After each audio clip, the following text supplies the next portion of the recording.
Nasa kusina na, may paliguan ka pa. Oo. Ay, pwede ka maligo dyan, oh. Only water ang kusina dito.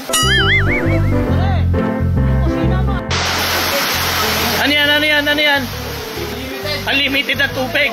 Pare, yung kusina mo, only water. Diba? Nakakita ba kayo? Nasa buko. Ibang klaseng kusina to, no? Ito, nag-iisang kusina sa Pilipinas na unlimited na tubig.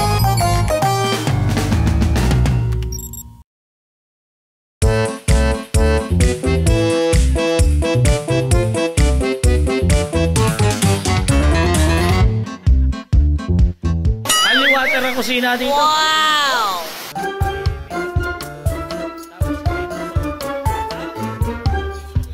Since nung nabili yung lote doon, tatay ko na po nag-manage noon. 90s pa po ginawa yun. 1992 siguro, ganun ba? Mga year 90s pa. Yun po yung ginagamit ng mga magulang ko dati sa pampatubig sa mga gulay.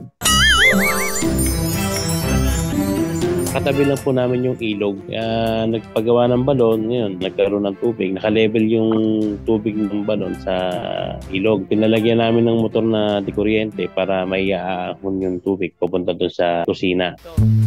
Yung kusina ni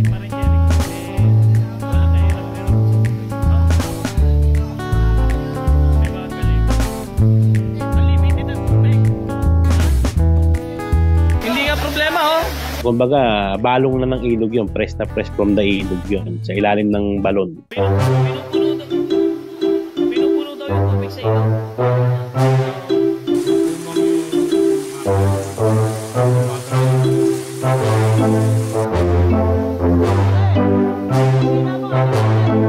Only water ang kusina dito. Kahit po dumating ang El Nino, hindi po siya natitiyo. Malakas pa rin po ang balong. Kahit siya maghapon umandar, ginagamit lang yung tubig sa pampainom sa mga manok, panlinis sa paligid. Ang tubig po doon, tag-init, taglamig, talagang malamig ang tubig. Parehas. Kasi nga po galing sa ilalim, kumbaga bukal.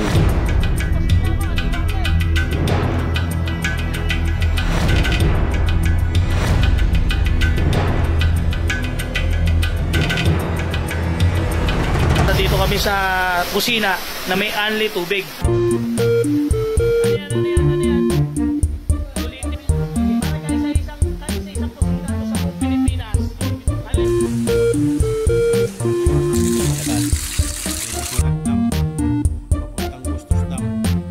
Paikot-ikot na siya. Sa ilog lang din siya babaksa kasi po meron po yung sangka. Natawag na sangka, yung dadalawin ng tubig, pabalik na ilog.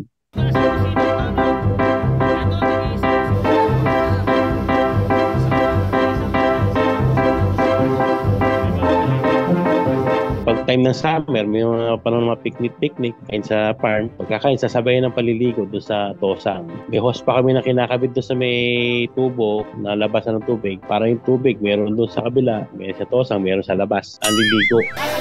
Nasaan buko?